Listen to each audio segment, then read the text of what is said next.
On April 12th, so about a month ago, my dad committed suicide. And it was sudden, and it was unexpected, and it has absolutely crushed me. We were really close, and I'm gonna miss him a lot. His name is Jose Colon, but he went by T.U.T.O. He was 56 years old, and he's gone. For the last few years, my dad has been dealing with prostate cancer. He was able to get through it, and he was on a medication that was causing a lot of issues with him. It was because it's prostate cancer, they had to lower his testosterone. They had to give him a lot of different meds that affected his mood. It affected his energy levels. He had really bad hot flashes and panic or anxiety attacks. I'm not sure which one exactly they were.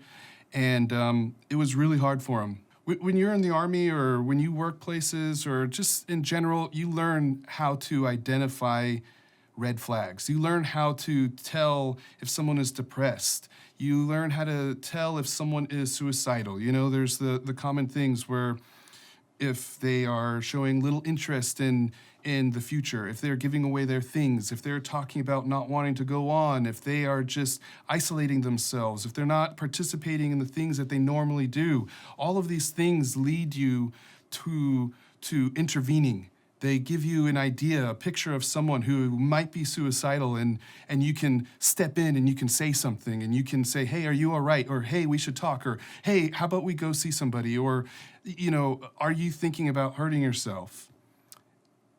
And none of that. There was none of that with my dad. He had a Ring camera that went off automatically when you went in front of his front door or your garage or back door. And since this has happened, I've had access to his phone. And I looked at those the night that he did this, and there are videos of him taking the trash out. He came home that night with groceries. He put the visor in his car so that it wouldn't be too hot the next day. He locked the door. He set his alarm. He turned the lights off. In fact, that morning, I texted him and I said, hey, I love you. And he responded, I love you too. Just working, with a smiley face. He had plans to go to Puerto Rico in the next week. He had just sold his house, or he was in the process of selling his house. He just bought a new car. He was moving into an apartment. He was making plans for the future. He did everything but show signs of wanting to do something like this. And so, what the fuck? What are you supposed to do in that situation?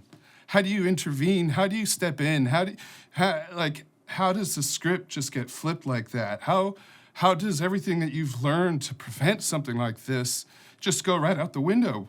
And it's because people who are depressed, people who are suicidal can look happy. They can act happy. They can do things that you'd think a happy person would do. And that's scary. That's really scary, because what are you supposed to do then? How are you supposed to help the people you love? How are you supposed to help your friends, your family? How are you supposed to step in if those things, you know, if that's not how it always goes? And I don't have an answer to that, and it sucks, and I wish I did. But after all of those things, that night, my dad, while laying in bed, shot himself. My opinion, that what probably happened was he had a really bad panic attack, and the world probably seemed like it was just closing in on him. He probably had no hope for the future in that brief moment, and he probably made a really rash, split second decision. You know, when you're angry and you throw your phone or you punch a wall, and immediately after you say to yourself, why did I do that? My phone's broken. There's a hole in the wall. That wasn't worth it. Why did I get so angry and make such a stupid decision? I wish I could take that back. Well, this is the most extreme version of that. I don't know if this is really what happened. Knowing my dad, that is what it seems like. And there's so much, I've never been to a funeral before. I've never had to arrange anything for someone who died. And the first time I do it is for my dad. So I've learned a lot. I've had friends who have lost family members or friends, and you read the post and you see the photos, and you want to reach out and help that person. You want to be able to say something that makes everything all right for that person. But guess what? I have no idea. I've never known what to say to people like that. I've never known how to comfort someone like that because I hadn't experienced that loss. And what do you say? I'm sorry this happened to you. Sorry for your loss. I guess that's what I've said in the past, but being in this situation, I can't experience something like this and not try to turn it into something that I can use to help people. I wanted to teach people here, you, whoever is watching this, what can you say to someone who has lost someone? What can you do if you have lost someone and you're trying to find, some sort of relief in all of that grief? The most important thing that you can do to help someone who has lost a loved one is just be there for them. And I know that sounds simple, and I know it's very vague, but just knowing that people are there for you by way of them telling you is incredibly comforting. And you don't need to solve their problems. You don't need to find the perfect phrase to say that's going to make them feel better, because the truth is nothing is going to make them feel better. Nothing. And so listening more than talking is really important. I would avoid trying to compare. While it is very comforting to know that you can talk to someone who has lost someone as well, please try to avoid saying things like, I know exactly what you're feeling, unless you know exactly what they're feeling. I have a friend who has lost a parent to suicide, and I have no doubt that they know exactly what I'm feeling. That doesn't mean that you can't tell them that you know how it feels to lose someone, and that you have certain things that helped you get past that point in your life. But just avoid comparing, because it can be insulting and it can feel frustrating. It's very natural when you talk to someone to ask them how they're doing. And you may be really concerned for how they are doing during this time. And that's perfectly normal. It's perfectly reasonable. But don't ask them how they're doing. Ask them if you can help them. Ask them if you can listen to them talk. Offer your ear, offer your support, but just don't ask them how they're doing. I've been asked that a million times since this happened, and here's my two options. I lie to you and I say I'm all right, or I tell you the truth and I say I am doing terrible. I'm not saying that you can't show concern. And I know that you want to know how they're doing, but I can just answer that question for you right now. They're doing terrible. I've had friends that I've talked to in the last few weeks who have lost a parent, and I'll tell you what I've done that I appreciate when people do to me, and that is I just ask them to tell me a positive memory. Tell me a story about your dad that makes you smile. Tell me a story about your mom that, inspired who you are today. Because there's nothing more that I want to do than share with other people how amazing my dad was. He wasn't perfect. He pissed me off sometimes, but he is a humongous part of who I am today, and I want to tell people about that. I want to share those stories, and the fact that someone might ask me to share one of those stories would feel really good. This last one may seem kind of controversial. I'm not a religious person. I used to be, my dad was, my family is, but I'm not. I have friends who are, I have friends who aren't. I don't appreciate when people use their religion to comfort me, because it's not me. Telling me that you're praying for me when I don't pray and I'm not religious just feels like you are using your religion to make yourself feel better and you're not really thinking about what might make me feel better or what might comfort me. And I'm not trying to be selfish, but if the intent is to comfort the other person, well then I would try to relate to that person and how they view the world and what makes them feel better, as opposed to using something that is personal to me and applying it to everybody around me. And if anything, it just makes me feel awkward or weird because I I don't have the same appreciation for that act that they do. If you have experienced a loss like this and you are just really having a hard time knowing how to move forward, I don't have the answers for you, but I can tell you what has been helping for me, and hopefully you can find some inspiration in that. And the first thing I want to say is, please do not be afraid to seek help. Talking about these sorts of things with professionals who are used to dealing with these things can be immensely helpful.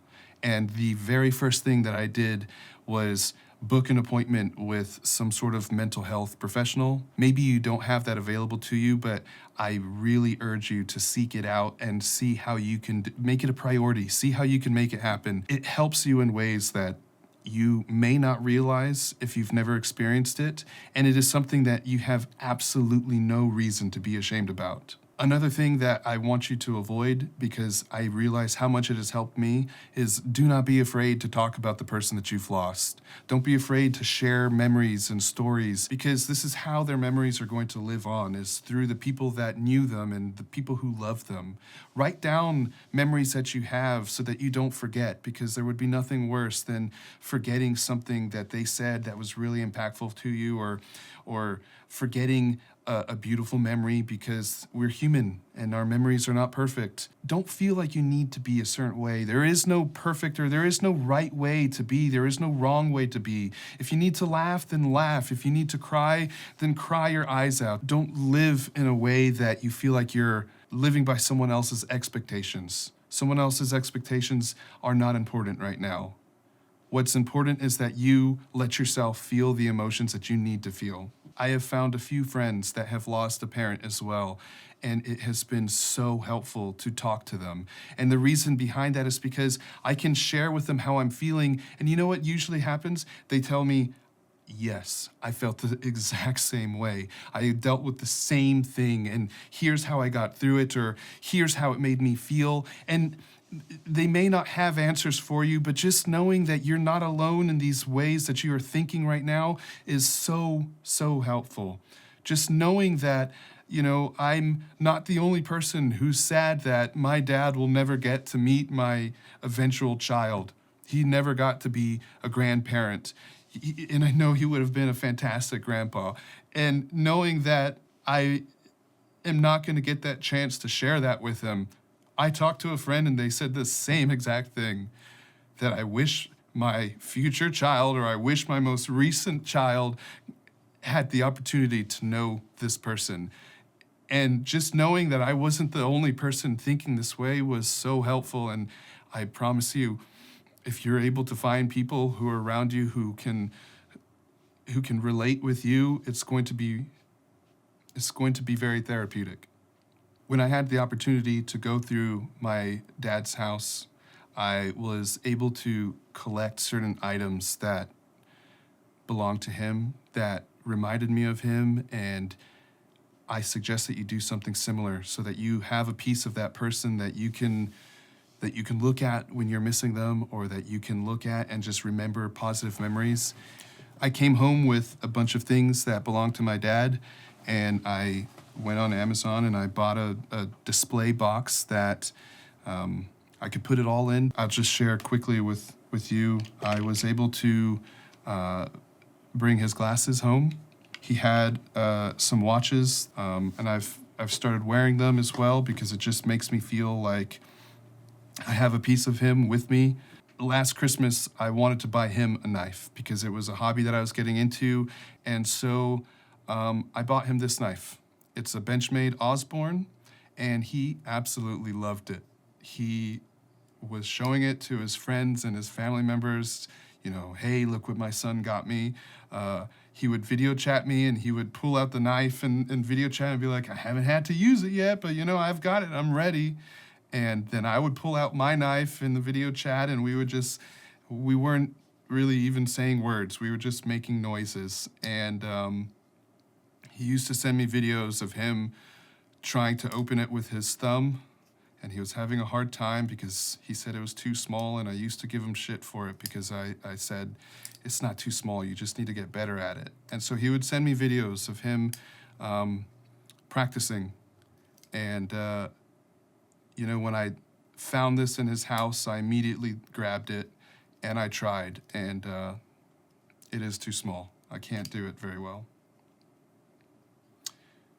And so this means a lot to me, and it's something that I'll make sure to keep with me for the rest of my life. And that's what I'm saying. It doesn't matter what it is. If it's something that you have a memory attached to it, just hold on to it. Let those memories stay alive through you. Tell these stories. Make sure that a piece of them always lives on through you. That's a lot of advice. I'm not saying you have to do all of those things. Finding something that helps me honor my dad, like this video, has helped me immensely. And it's not stopping here. I'm gonna keep making videos like normal, but one of the huge things that I wanted to kind of talk about is something that's incredibly important to me. I'm gonna be starting a fund in my father's name. So this fund's name is also T.U.T.O, except it stands for Trust, Understand, Treat, and Overcome. The first nonprofit that I'm going to be working with is one called RAD, which stands for Rise Against the Disorder. They help people find and pay for mental health therapy. They also have different services that, they're just there for people. I'm also going to be working with a company called Dream, which is the sweater that I'm wearing right now. They reached out to me and offered all sorts of assistance. They're the ones who gave me the idea to start a fund. And so I've talked with them, and there will be an affiliate code with that company as well that is attached to me, except every single dollar, every single cent that I earn from that affiliate code, if you decide to use it, is going to go to this fund. Every bit of revenue from this video right now is going to go to this fund. And every donation that I get on Twitch from this day forward is going to go to this fund. 100% of the money that I raise with this fund is going to go to nonprofit organizations that help with mental health. And this is a sick coincidence, but this is actually Mental Health Awareness Month. And so this weekend, and I know that this kind of dates this video and it won't make sense if you watch this in a year, but this is going to be something that keeps happening over and over again. But this weekend, I'm going to do a charity stream on Twitch. If you have any sort of interest in this, I'll make sure that there are links to everything that I just mentioned below, and I would absolutely love it if you checked it out. I'm not joking. It means the world to me. This isn't the usual like and subscribe and all that bullshit. This is something that I want to take as far as I possibly can and help as many people as I can. And I want to tell my dad's story. And I don't like saying that I want his death to have meaning, or I want to, turn it into something positive, because there's nothing positive about my dad taking his life and not being here anymore. But I'll be damned if I don't take this grief that I have inside of me and turn it into something, into a passion to help other people. And so that's what I'm asking you. At my dad's funeral, they asked me if I wanted to say something, and I just wanted to share that with you as kind of like the closing to this video. I hope that if you're dealing with something like this, you can relate to what I have to say. My dad was not perfect. In fact, as a child, I'd say I was actually kind of scared of him from time to time. He could be quick to anger, he could be impatient, demanding, but as one of the personal recipients of his flaws and his strengths, I can say that in his heart, he was trying his best.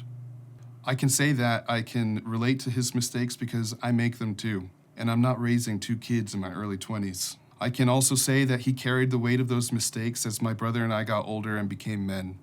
I know it may seem insensitive to speak about a man's mistakes after they're gone, but these mistakes and flaws are what made my dad relatable to me as I grew older. When you're a kid, your parents seem like these all-knowing beings that can tell when you're lying, distribute punishment, and maybe even reward you if you've been good. But as I got older, I realized something absolutely mind-blowing, and that is that your parents are people too.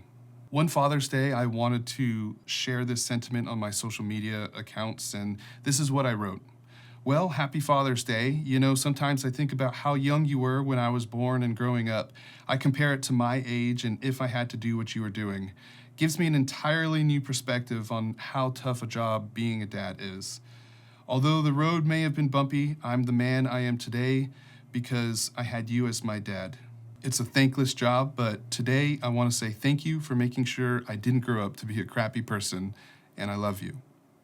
This was in 2017, and to be honest, I had forgotten about it. The only reason I remembered it is because this past week and a half I've been going through my dad's things, including his phone.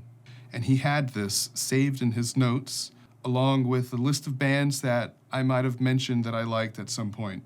His phone was filled of photos of his family, notes to remember birthdays and anniversaries, diary entries about his struggles with cancer, reminders about his mother's medication, a phone filled with his passion and dedication to the most important thing in his life, which was his family. It's a weird thing going through your dad's life, piecing together little details of his day-to-day, and I've been to his house before, but to visit. I didn't go through his drawers when I was there, and I didn't pay attention to how he folded his clothes. I didn't notice what he kept close in his bedside nightstand. I never went through his computer to see how meticulously organized he was with all of his things. It may sound boring, but these mundane details painted a picture of my dad that I wasn't used to seeing. A perfectly imperfect human being. I could go on and on about the many things that I'm going to miss about him, and I could easily say that I wish I would have called more, visited more, or I wish I had more patience when I received the 500th photo of his backyard. But the kind of thinking ignores the fact that imperfect people have imperfect relationships, and that's perfectly okay. The best that I can do going forward is what I imagine most parents hope for their children. Fill my life with laughter and love, make the best of any situation, amplify the fantastic qualities passed down from the two wonderful people who raised me, and also learn from their mistakes. T.U.T.O was not perfect, but I don't know anyone who is. So I'll remember him for what he was, a fantastic father who did his best and did a pretty damn good job as far as I'm concerned.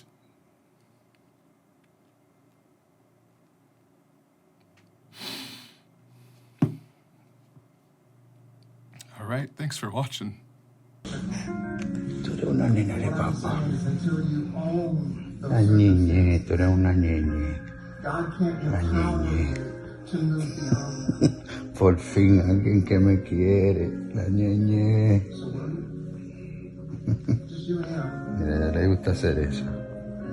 Father, I thank you for your word.